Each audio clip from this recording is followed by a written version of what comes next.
Great. So welcome, everyone. Thank you so much for being here. My name is Michael Fradd. I'm the Assistant Program Director at Drisha. Really excited to have everyone back for the next class in our series, Imagining King David in the Babylonian Talmud with Rabbi David Silber. Rabbi Silber is the dean and founder of Drisha.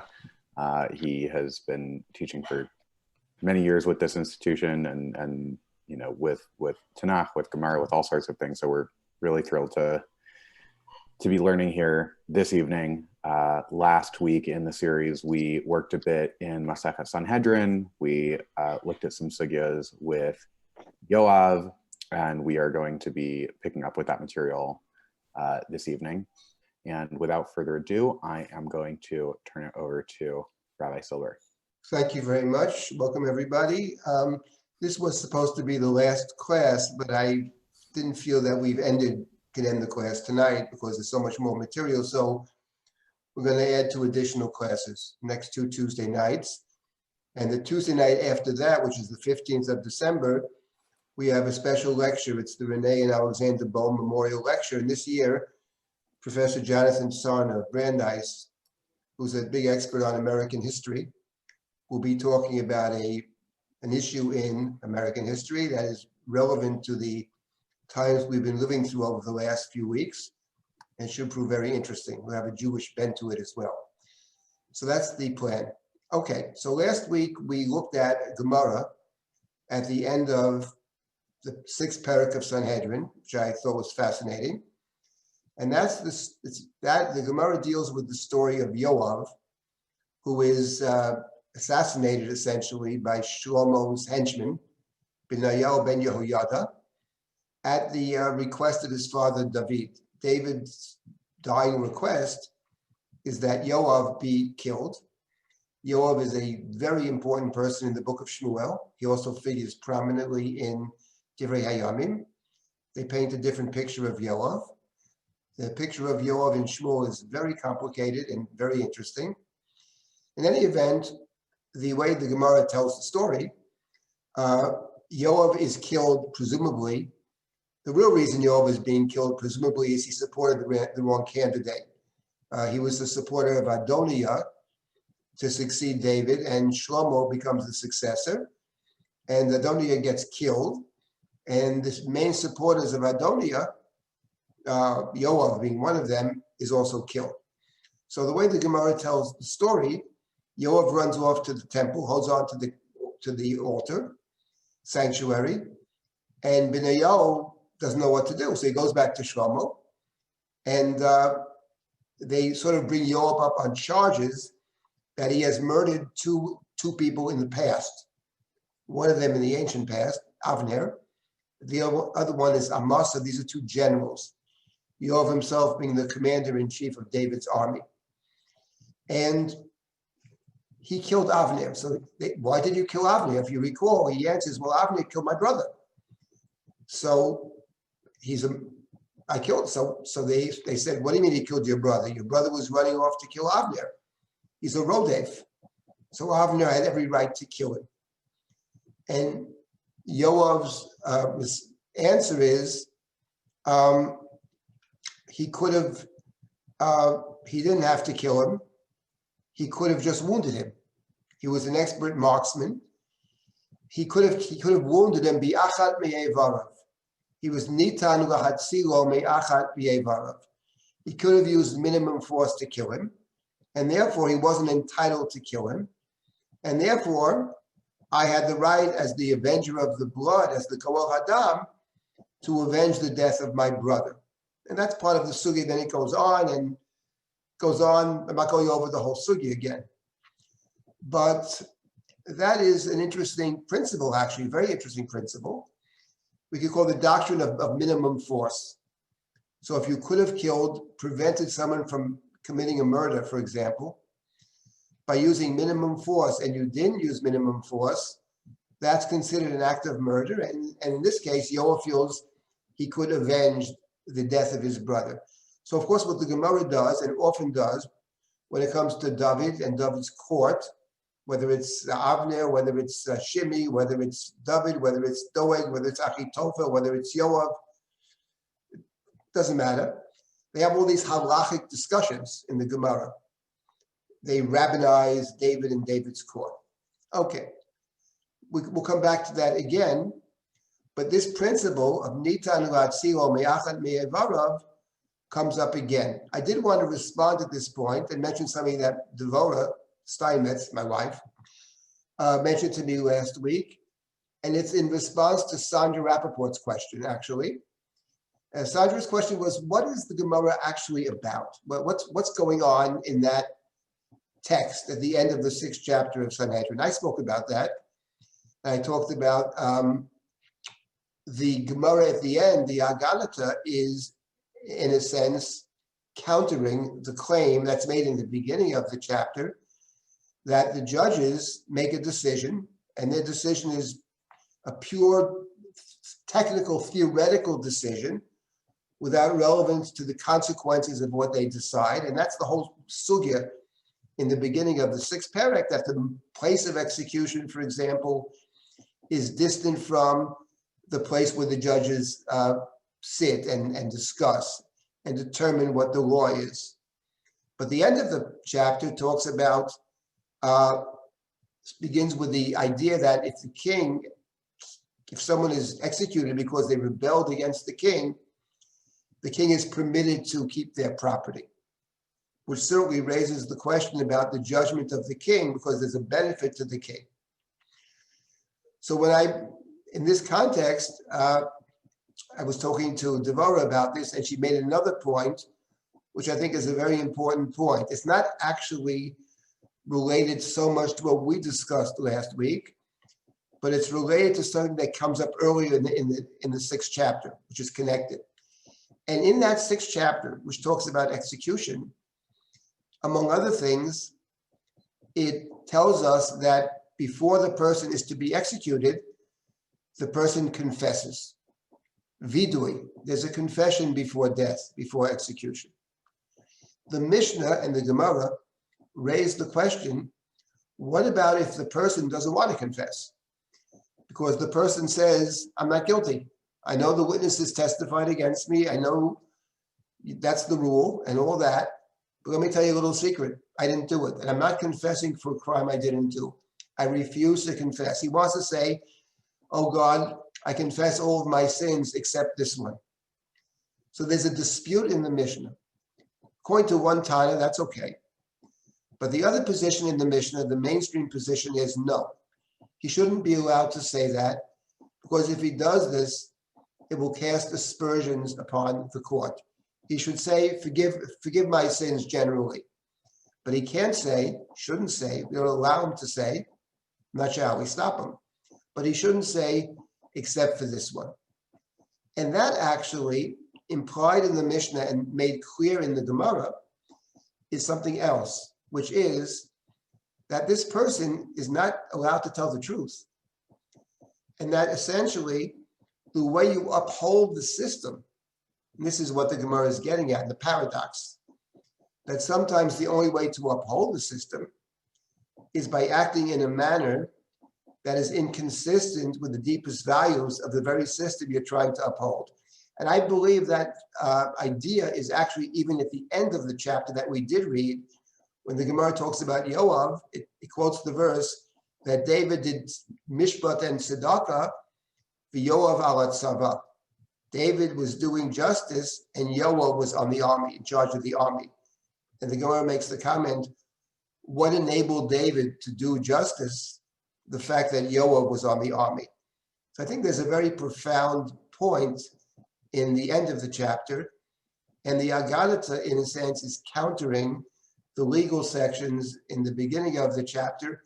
And we should remember, because people say a lot of nonsense about this, but here's something very important to remember, that the same people that wrote the beginning of the chapter, they're the same people who wrote the end of the chapter.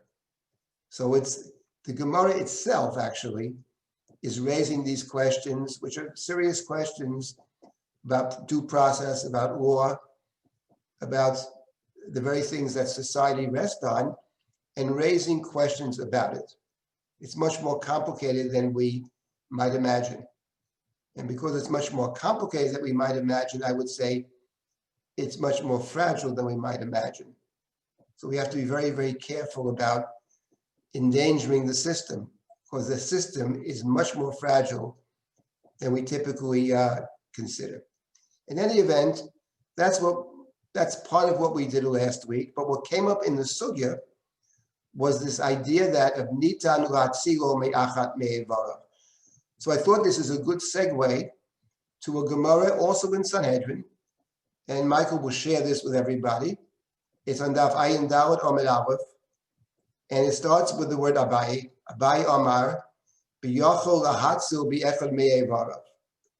So the context, which is, I've just mentioned the context, the Sefaria tells us what the context is. The context is this. The Mishnah in Sanhedrin, just beforehand, has a very interesting and important halacha. And that is, there are situations where if you see somebody who's about to commit a crime, you are permitted to stop that person from committing the crime, even if it means taking the life of that person.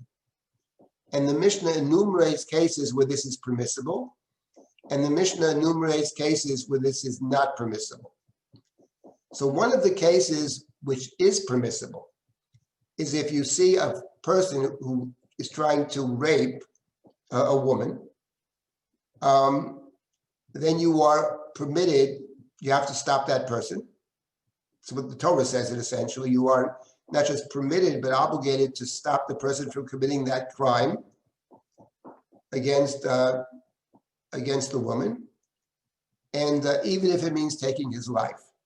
So the context of the Gemara raised the question about this, because the Mishnah says elsewhere that there are certain conditions that if a person commits a crime, if a person commits a crime, certain sexual crimes, there's a fine that you pay. And the Gemara has a principle that if somebody can be put to death, either put to death by the court, or even put to death, or even is liable to be killed in a case like this, where somebody could prevent the crime from taking place, then that person doesn't have a monetary payment in addition. So the Gemara raises the question, how could it be that one of the cases of knas, of paying a fine or a penalty, is when someone is chasing after a woman to rape her? But we just learned that a bystander is permitted to prevent this person, even if it means to kill him. So the person could have been killed. So why then should the person have to pay the fine? That's the technical question, and the Gemara has a whole range of answers. But I wanted to start with this answer, which is relevant to our topic. Abai Omar, b'yachol lahatzil bi'echad me'evarav. Abai says, no, it's talking about a case where the person would not be killed, where the person could have been prevented from committing the crime by simply being wounded in one of his limbs. If in fact the only way to stop him was to kill him, then he wouldn't pay the fine. Because since he's liable to death, there's no monetary payment. It's called kamwe b'derabba minei. But the case is talking about where you could have prevented it by injuring him, by wounding him, not necessarily killing him. And Abai says, and this is the view of Rabbi Yonatan ben Shaul, the Tanya Rabbi Yonatan ben Shaul Omer, Rodev Shaya Rodev Achachaveru Hargol, V'yachlu Hatzilo B'echad Me'evarav V'lo Itzil Neragolav. He quotes a Rabbi Yonatan ben Shaul. Now Yonatan ben Shaul does not appear in the entire Talmud Bavli except here, to the best of my knowledge. And what a name, Jonathan, the son of Saul. Now you should know, by the way, that sometimes, and a lot's been written about this, sometimes the names that appear in the Gemara are actually made up names. There's a whole literature about this. Most of them are not so. There probably is an Abai, and there is a Rava, and there's a Rabbi Akiva, etc., etc. But the name Yonatan ben Shaul is a very striking name, and he appears with this halacha. If you can prevent a crime by wounding Person's trying to commit murder, but you could stop the potential murderer by wounding him, and you don't, and you kill him, then you are liable, then you are put to death. So that's the case over here, says Abai. Fine. And let's move down a little bit more. So we don't really need this for our purposes. Gemara says, what is the thinking of Yonatan ben Shaul? What is the source of Yonatan ben Shaul? Well, we're learning Sanhedrin, we would go into this. It's actually a very important principle and a very interesting principle. But I'm interested in something else here. This principle has come up in the story of Yoav, in the debate between Shlomo, the judge, and Yoav, who's being judged. And what do you know, in Sanhedrin, on Ayin Dalet 74a, we have the same principle espoused, and this time by Jonathan, the son of Saul. So I had the following thought about this principle. And that is, we're studying these Agadot to get a picture of David. But at the same time, these Agadot are not simply stories. They are, to a certain extent, I think, if not interpretations, but they're playing off the text. And I was thinking about this idea that if you can prevent a crime by wounding somebody, as opposed to killing somebody, you're obligated to do so. And my thinking is that that mentality, that approach to life, actually is the approach that we encounter in the book of Shmuel in terms of David. That actually is David's approach. David is somebody who, of course, we know is perfectly capable of killing. He's a great warrior, and I would add, against his enemies, a rather ruthless warrior. But he prefers not to kill you. And I'll give you 3 examples of this in the book of Shmuel. One of which is the story that began our little journey together, story of Bathsheba. So we know the story, and we'll come back to the story in a few minutes in the next text we'll look at. But David stays home from the war in chapter 11 of 2 Samuel, David and Bathsheba, and he goes to the roof and he sees this beautiful woman, and he summons the woman, sleeps with her, and she sends her back home, but she sends him a message that she's pregnant. That's a complication for David. We'll get to this later tonight as well. So what does David do? David sends a message to the general, to Yoav. He sends a message to Yoav, send me Uriah the Hittite, Uriah the Hittite, send him to me. And when Uriah the Hittite, who's the husband of Bathsheba, comes from the battlefield, David asks him questions about the war. How's the war? How are the soldiers? How was Yoav? There's no record in the story in that chapter what Uriah says. So David doesn't actually care what Uriah says. But after his report, David says to Uriah, why don't you go home? Go home to your wife. Go back to your house, he says. But Uriah refuses to go home. How could I go to my wife to eat and drink and sleep with my wife, and the fellow soldiers are in the field and the ark is in the field? I swear I would never do such a thing. So Uriah refuses to go home. The next day, David says, stay another day, I'll send you home. I'll send you back to the front, to the war. And David gets him drunk. And he tries to send him home. But Uriah sleeps by the gate of the palace. He refuses to go home. And then David summons Uriah and says, take this message to Yoav.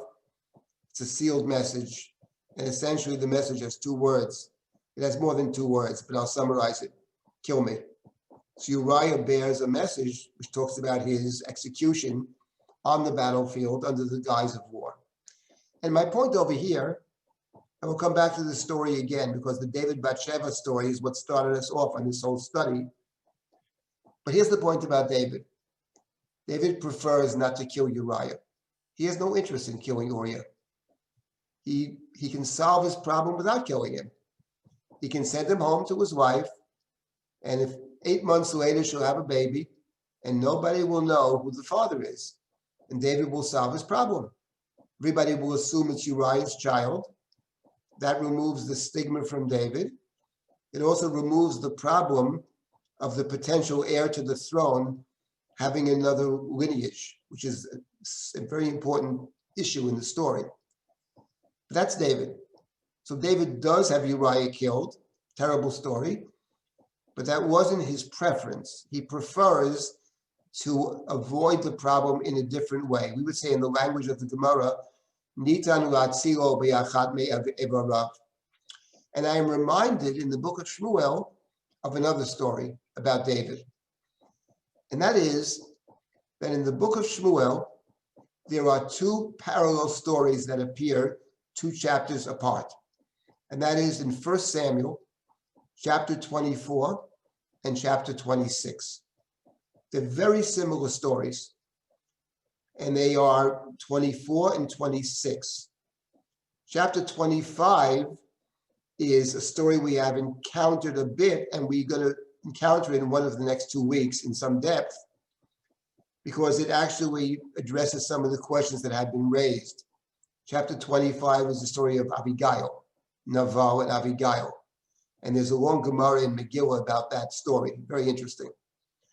But 24 and 26 are parallel stories.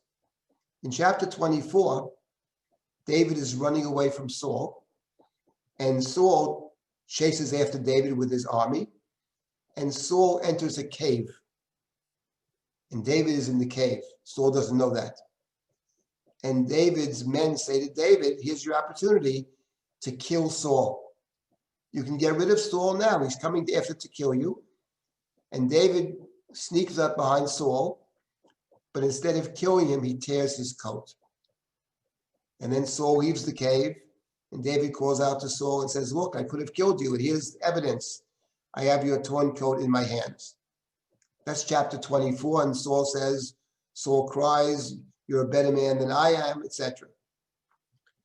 Chapter 26 is a very similar story. It's a parallel story with some interesting differences, but in 26, Saul is chasing after David, once again, and this time David knows where Saul is, and he takes with him, he goes down to the camp of Saul, and he takes with him Abishai. Abishai is Yoav's brother, who's a pretty bloodthirsty, a great warrior, and is sort of a hothead. And Saul is sound asleep, and all the people around him are sleeping, and there's a jug of water near Saul, and a sword, a spear, and David goes into the camp, and David takes the spear and the water, and he walks out of the camp. They're all sound asleep. And again, he cries to Saul from a distance. He cries actually to Avner. He says, Avner, you're not protecting the king. I could have easily killed him. Before this happens, Avishai says to David in chapter 26, here's your opportunity. Here's the man that's trying to kill you. You can go in there. Let me go, he says, and I will eliminate your enemy.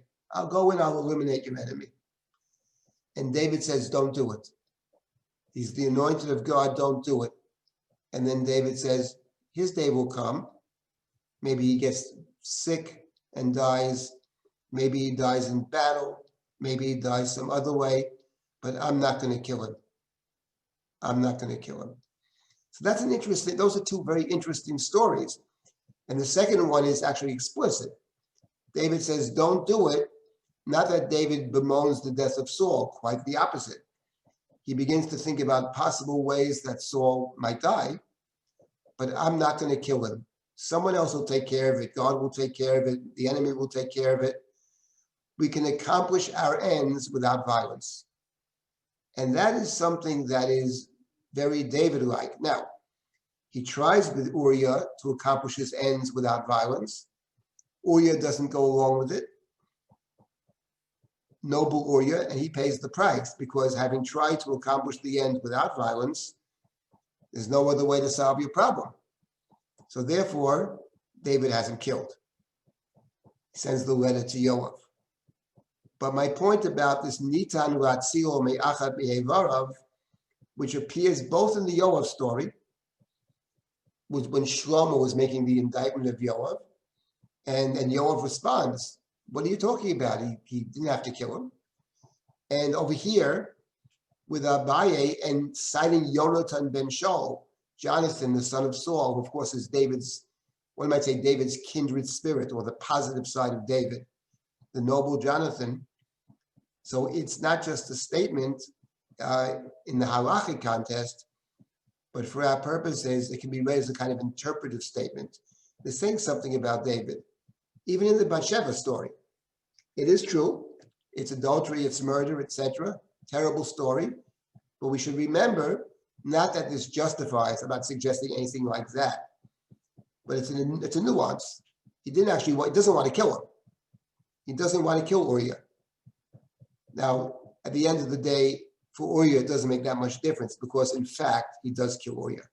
But this is something to think about, the way these Agadot relate in a kind of interpretive manner to the stories that they play off. So I just wanted to add that to what we said last week. If anybody has a comment or question before we get to the main Gemara for tonight, so please speak up. Now's the chance to talk up. Comment, question? Rabbi? Yep. Hi, it's Sandra. I Yes. have a question. If in fact we're expected from this small piece with Yonatan, the son of Saul, Yes. to see this nuanced stripe to David in the Bathsheba story, for instance, one of the 3 times he in fact backs away from killing, or would prefer to back away from killing. So since the Gemara, as you have said in these last few weeks again and again, since the Gemara has no great sympathy for David, and in fact will paint him in the same colors that he is painted in the book of Samuel, can we then infer from the fact that this is a nuanced way of looking at David that places him in a positive light, not justifying what he does, but asking us to see him painted in a slightly lighter shade? Can we assume that has a very powerful valence? Because if the Gemara would normally be negative to David, if the Gemara is also presenting this nuanced side to the quote unquote murder of Uriah, Right. then So we have to take it even more seriously. here's what I would say about this, and here's the point. There are many Davids in the Bible. There's the David of Chronicles, who's a saint.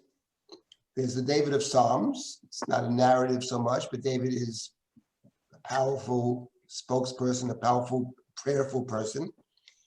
And then there's the David of Samuel. And my point, my larger point, which we'll get to, I wanted to add these 2 weeks exactly for this reason. I don't believe that the book of Samuel presents only one picture of David. The book of Samuel presents 2 sides to David. There's a side to David which is wonderful, which is perfect, self-sacrificing, just, honest. There's that David that appears in Samuel, and very importantly in Samuel. And at the same time, there's that other David in the story of Bathsheba, in the story of Abigail, in the story of Mephibosheth, in the story of Nabal, the story of the marriage to the 2 daughters of Saul. There's that other David at the end of his life. And what's interesting is, because I think the David of Samuel, what makes it a great book in my view is the complexity of David in the book. There's something about David that is ideal, and the book ends on a very ideal note. That's how the book ends, with David saying, let the people should live and I should die. I'm their servant. I'm your servant, God. I don't tell you what to do. You tell me what to do. So running through the book of Samuel, there is that other David. And my point about the Gemara is that actually the Bavli, which is primarily playing off the David of Samuel, that the Bavli's picture of David perfectly parallels the book of Samuel's picture of David, and we'll see that actually probably more in the next 2 weeks. In one of the weeks, one of the 2 Gemara we haven't done in Psachim, in my view, is suggesting a completely different picture of David, which is true. And I did want to talk about both the Bavli and the book of Shmuel and how they represent David. So the point you're making about the nuance, yes, certainly it's there. There are many positive statements about David in the Bavli. And I don't think the Bavli is out there to give David a pass. Of course not. We see the Bavli is sometimes heaps on and makes all kinds of interesting and additional points about David. But the big picture, I think, is that the Bavli, like the book of Shmuel, has a very complex picture of David. And I will make a suggestion as to what that's about. at least in the book of Shmuel. And perhaps the Bible has a different agenda in that respect. But Thank we'll you. get there. Anybody else? I was going to ask Rabbi just the opposite of what Sandra was asking, that when you see Uriah, who's called back from war, and how he's trying to be a mensch and either go back or not take a vacation or whatever, and David's trying even harder to get him to have relations with his wife, it makes Uriah look like this really great person. It looks David look even worse because he's trying to cover up, the sin that he did. I think that's true. In my view, there's a very famous piece by Mayor Sternberg that many people presume to be correct. I don't. But my point about Uriah Hachiti, his name is Uriah, which means the light of God. And David is accused by the prophet of acting baseter, which is in stealth. And that Uriah functions in the story as David's foil. The story is not about Uriah per se. The story is about David. Mm-hmm. The story takes place at twilight. We're going to see that in just a few minutes. So that Uriah is there, yes, I would say to cast a shade upon David, to cast a negative light upon David, Uriah being the noble, innocent, and valorous warrior, and David is the general who doesn't go to war, and who acts in stealth and secrecy and cover up. And sure, I think that's the point. One of the points of the story, it's one of the great stories of the Bible, the way the book of Shmuel tells it. But without further ado, let's move to the next text, which is the Gemara in Brachot. And this is a very interesting Gemara. The context is the following.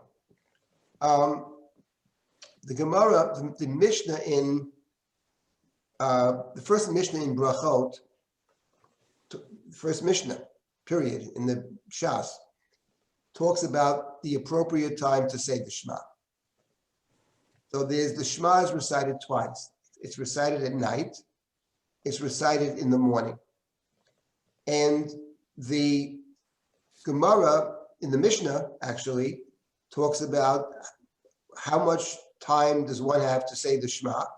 Now, in those days, people got up at dawn. They didn't wake up at 8:30 in the morning. They got up at 4:30 in the morning or whatever.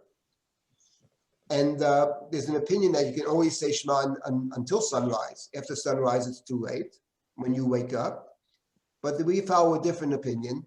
The first quarter of the day, 3 hours, which means a quarter of the day, because that's when kings wake up. Kings get up late. Kings sleep in. Kings live a life of luxury and leisure. So the Gemara in that context, in the beginning of Brachot, talks about King David. And it's the different opinions when David would get up. One opinion is he would wake up every night in the middle of the night. He would spend his night either studying Torah or composing songs or singing. The wind would come and it would blow on the harp. It would make a sound and David would get up and compose his poems, his praises of God, etc. So the Gemara now, going back to that, very beginning of Tractate Brachot, Gemara says, "V'David b'palga delel." Did David get up at midnight? Me'urta havikai. What are you talking about? He got up. He was already up when the night began, and they quote a verse. Kidamti b'neshef hashaveya. I rose with neshef. You see the translation on the side. I hope for your word, and neshef means the evening. As it says, "B'neshef b'erev yom b'ishon layla v'afela." So David rose when it was still evening before night. So let's scroll down. So the Gemara says, listen, it doesn't mean he got up at midnight. It means I was always up at midnight. Fine. Then the Gemara continues. Rabbi Zera says what David would do. This is David. David would doze until midnight like a horse. Horse doesn't sleep deeply, apparently. And after that, he would get up with the strength of a lion. Until midnight, he was studying Torah. And from midnight till dawn, he would sing songs of praise. Fine. Then the Gemara goes on. We can skip that. Keep going. Keep going. Keep going. One second. Fine. Keep going some more. How did David know when midnight was? So I mentioned that before. The wind would come and play on his harp. and he would rise up. We can keep going down. Fine. Well, actually, go back up a little bit. Back up a little bit. Stop. Okay. Fine. Now let's read this. So David knew when it was midnight. How did David know when it was midnight? That's the question. So he would know it was midnight. There was a harp or a lyre hung over David's bed. And once midnight arrived, I'm reading the English, the northern midnight wind would come and cause the lyre to play on its own. David would rise from bed, study Torah till the first rays of dawn. When dawn came, the sages of Israel entered to advise him concerns of the nation. They said, "O master, the nation requires sustenance. People need food. What should we do?" The king said, "Go and sustain one another. Each one should help the other with food."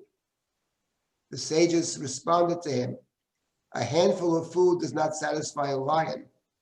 A pit will not be filled from the rain that falls into the mouth. Other water must be piped in." In other words, the nation doesn't have enough resources. We got a problem. So King David said to them, "Go ahead and take up arms with the troops. Go out and fight a war," he says, "in battle in order to expand our borders and provide our people with the opportunity to earn a livelihood. Go and fight a war," he says. Miyad, immediately, Yoatzim b'Achitofel, they would seek advice from Achitofel, Achitofel being David's chief advisor, chief counselor, v'nimlachim b'Sanhedrin, and they would go to the high court, v'sholim b'Urim v'Tumim, and they would inquire of the Urim v'Tumim that were worn on the breastplate of the high priest. Fine. And Amr of Yosef, what is the source? Tichtiv, as it says, this is in Chronicles, V'acharei Achitofel b'Nariel ben Yehoyada v'Evyatar v'sar tzava HaMelech Yoav. This is a verse in Chronicles, and now he explains, Achitofel ze Yoetz. This is the advisor. And he quotes a verse, the advice of Achitofel in those days was like the word of God. Keep going down. Now we're on Daf Daled. B'Nariel ben Yehoyada, he's a Sanhedrin. He's the one that kills all the people for Shlomo. In the Gemara in Brachot, he's a Sanhedrin. Evyatar is the priest. And then it goes on, keep going down. Keep going down. I see here we are. And now the Gemara, as it says in the Sepharia translation, further explores David's character. And they quote of a psalm, Psalm 86. Psalm says, LeDavid, a psalm of David. Shamra nafshi ki chasid ani. O God, protect me, for I am a chasid. I am a pious person. Levi Reb Yitzchak. Chad Omar. One of them said, Kach Omar David lifnei HaKadosh Baruch Hu. What do you mean? David turns to God and says, I'm pious, I'm righteous. What did David mean? Ribono shel olam, lo chasid ani? Am I not pious? For the kings of the east and the west, they all sleep for the first quarter of the day. That's the Mishnah, the first Mishnah in Brachot. Vani chatzot laila akum hodot lecha. So David, according to one, David said to God, look how righteous I am. I'm up at midnight with my harp, either composing praises to you, according to some studying Torah. See how different I am from all the kings. They get up late. They get up at 3 hours, but I get up at midnight. That's the, go ahead, keep, yeah, we scroll down some more. Ve'idach, but the other one says, no, David had something else in mind. Kach amar David lefnei HaKadosh Baruch Hu. Ribono shel olam, lo chasid ani? Am I not righteous? Am I not pious? Shekol malchei mizrach u'mayrav yoshvim agudot b'chvodam. They, all the kings, they sit in groups befitting their honored status. Vani, but as far as I'm concerned, Yodai muchlachos bedam uveshafir uveshilya kedei retire isha levala. I'm different. The other ones sit in their high chairs and their fancy chairs and all this stuff. But look at me. My hands are soiled with blood, the blood of women who come to me with questions whether they're menstruants or not, determine whether or not it is blood of impurity and she is forbidden to her husband, right? I look at a fetus that miscarried. Is it considered a birth as a placenta? Because I'm concerned in order lahatir isha labala, to render a woman ritually pure, and consequently scroll down a little more, to render pure and permitted to her husband. Fine. Now, before we get to the third point, and then David adds more. But just let's reflect upon this statement so far. They quote a psalm of David, and David said, "Protect me, O Lord, for I am a chassid. I'm a righteous person." And each one of these two Amoraim has a suggestion. What was David saying to God? The first one is, look at the other kings. They're getting up, they're sleeping in. They're getting up late. Quarter of the day, they're still in bed. I'm up at midnight. And the second one says, no, that wasn't David's point. David's point was the other kings are fancy kings, but I'm trying to help the people. In what sense?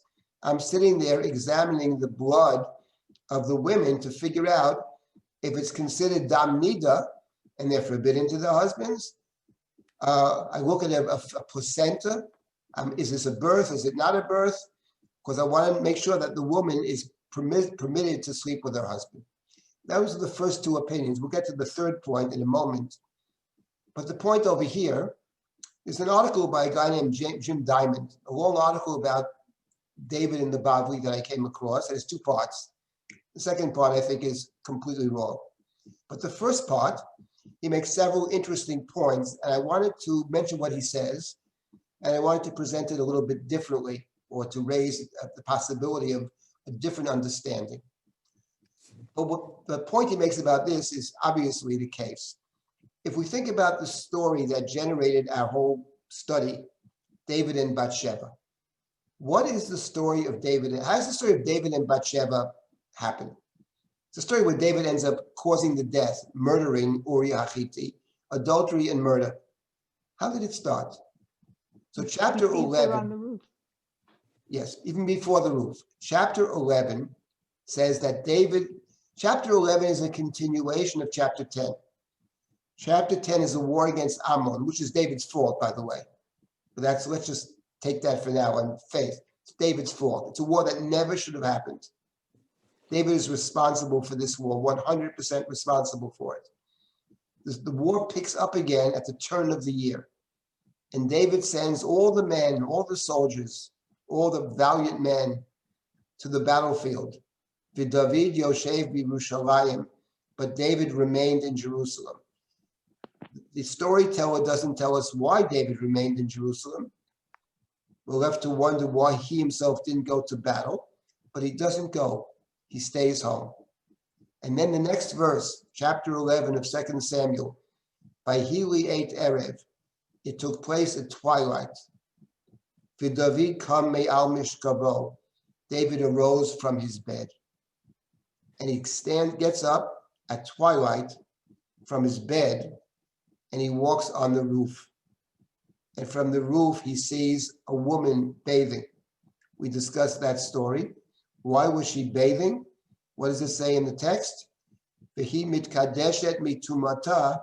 She was purifying herself or sanctifying herself from her impurity. It sounds like a mikveh. Maybe her husband will come home. In fact, her husband does come home, not to her, but he's summoned from the battlefield. So the first part of the story is about a king. He's not taking a siesta. They translate sometimes as a siesta. It is not a siesta, because a siesta is taken at 1 o'clock in the afternoon. In many countries where it's very hot, people sleep in the early afternoon, but they don't take a siesta till twilight. That's not a siesta. He's sleeping during the day. Forget about waking up 3 hours into the day. This guy's waking up at the 11th hour. Actually, maybe the 18th hour. Fact is, he sleeps in the daytime. He gets up at twilight. And that's when you get in big trouble.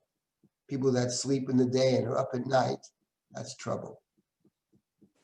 So here we have, the Gemara says, God, look how righteous I am.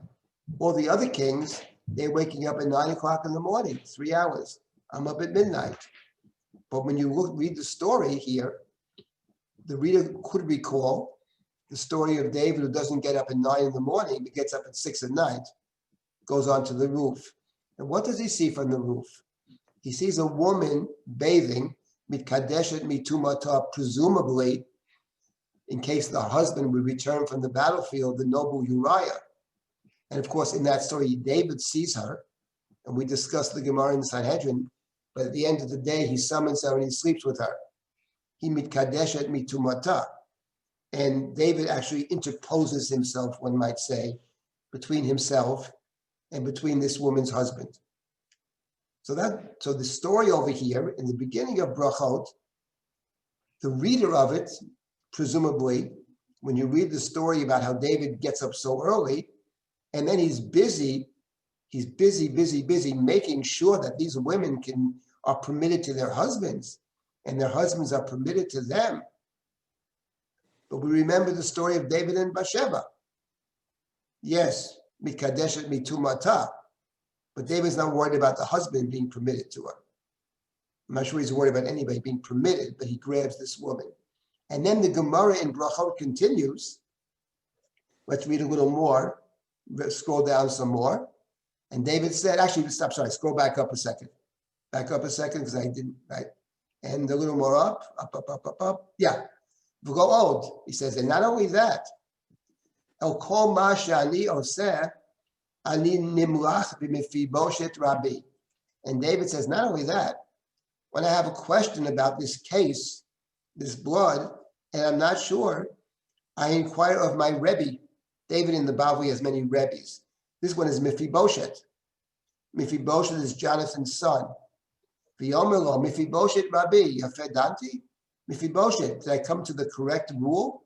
Yafeh chiyavti, yafeh zakit, did I find the person guilty? Is that right or innocent? Yafeh tiharti, when I said it was pure, is that correct, Rebbe, Mephibosheth? Yafeh timeti, I wasn't ashamed to ask the V'lo boshti. I was not embarrassed to ask my Rebbe. Now here we have Mephibosheth. Now what do we know about Mephibosheth?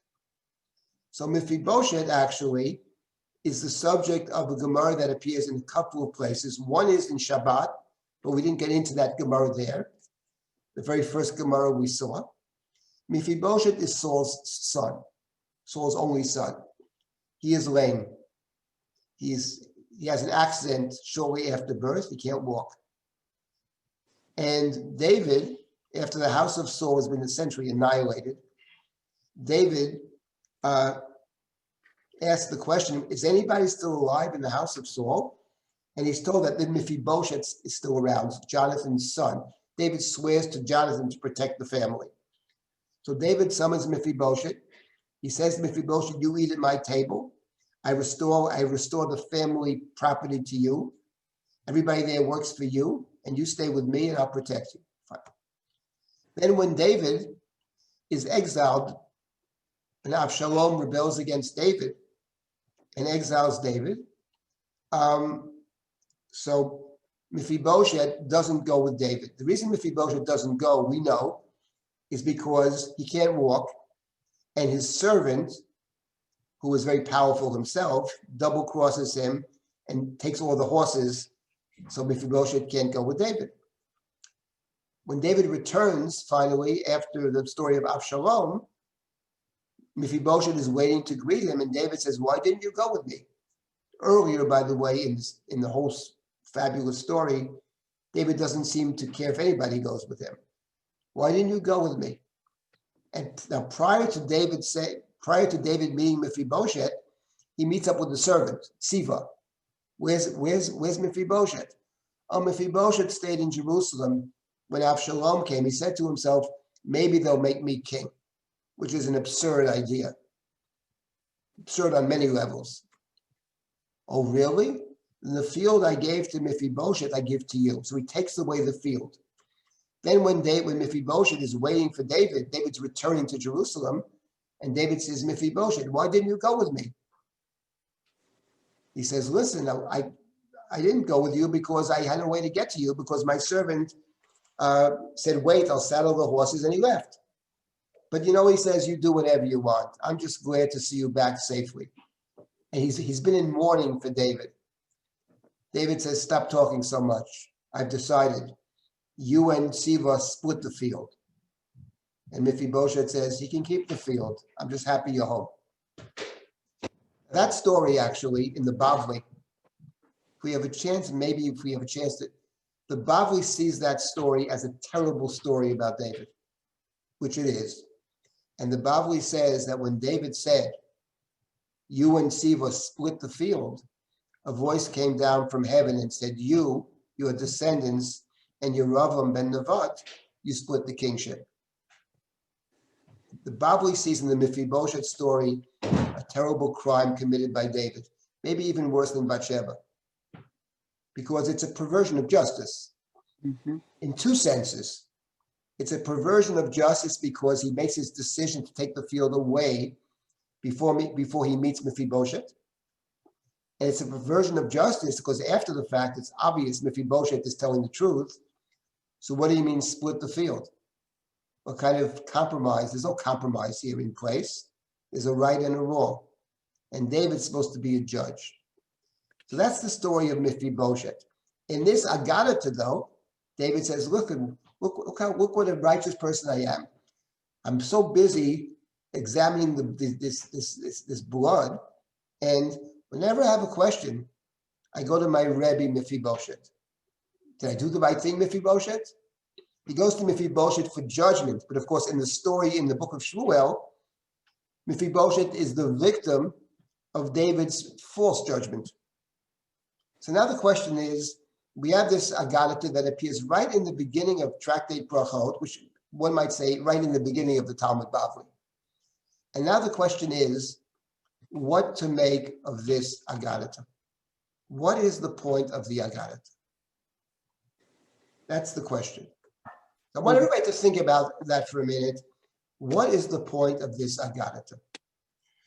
And I will mention to you what this Dr. James Diamond says. He said this many years ago. I just happened to notice it. What he suggests, and I have a different suggestion as to what this is actually about. And it relates to something Sandra said earlier. He suggests we have here is a kind of irony. And that he suggests that actually the story here is addressing two different audiences. The knowledgeable audience who reads this connects it immediately both to the David and Bathsheba story and to the Mephibosheth story, and reads this as a kind of ironic critique of David. Whereas the reader, the uninitiated reader, just sees it as, oh, it's a story which is in praise of David. But the initiate, the one who has some knowledge, understands that what is encoded in the text here is a very powerful critique. That's the claim that Diamond makes. I don't care for that claim.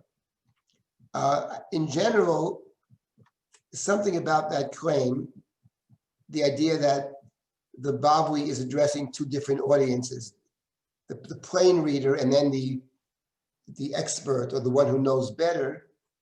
There are texts that work that way. The Rambam's Guide for the Perplexed, he says it explicitly. I write my book for the one person in 1,000 who understands what I'm really saying.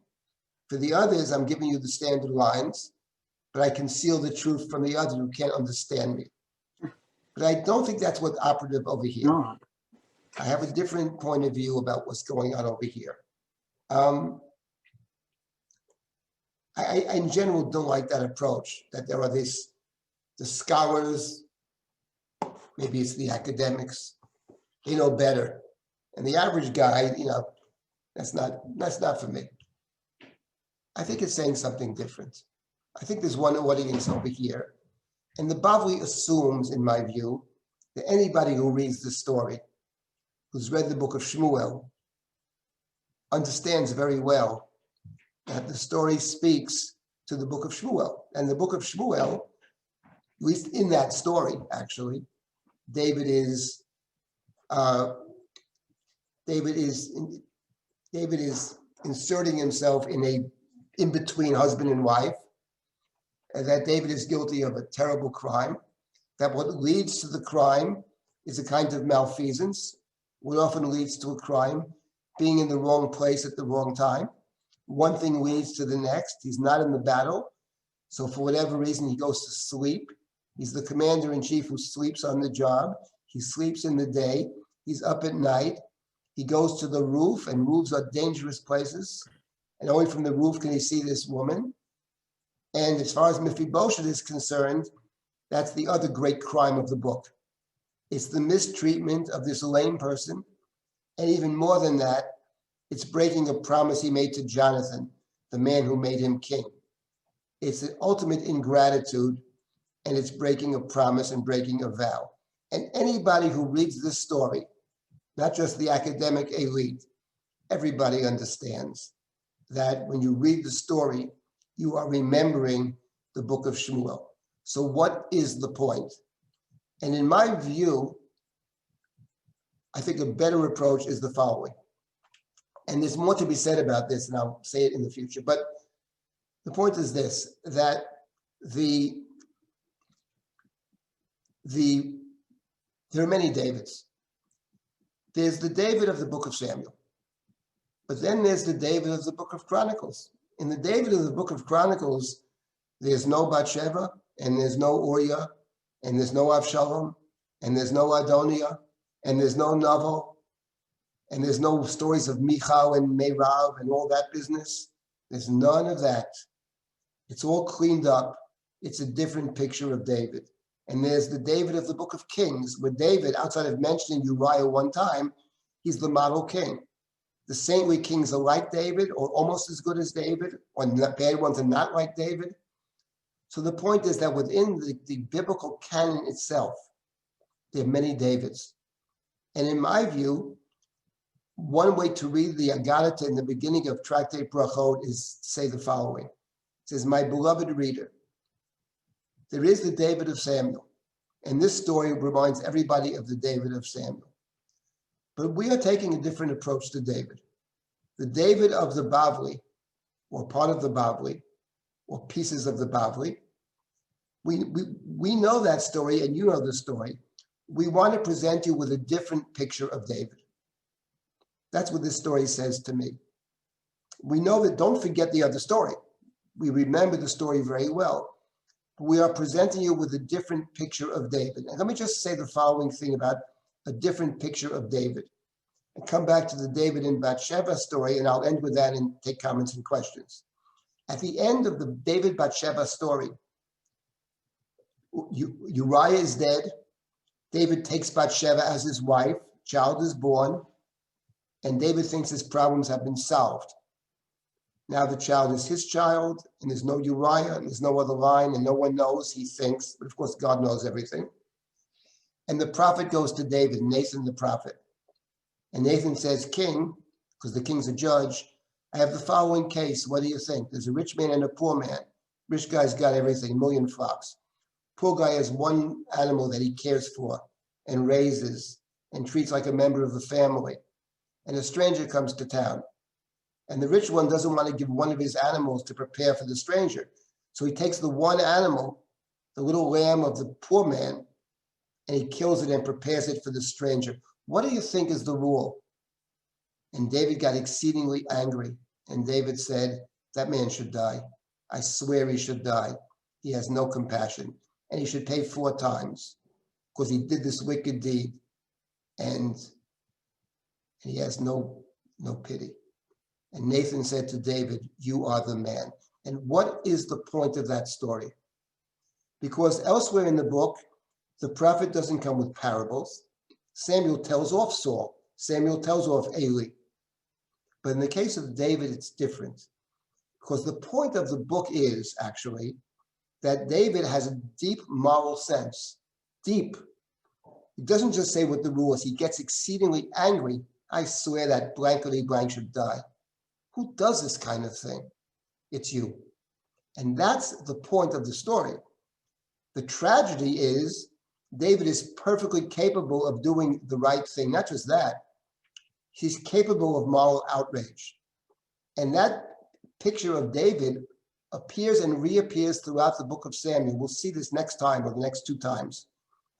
And the tragedy is that because he's king, and because the nature of kingship and the seeking power and the seeking to retain power, and that's what causes people to do all kinds of terrible things.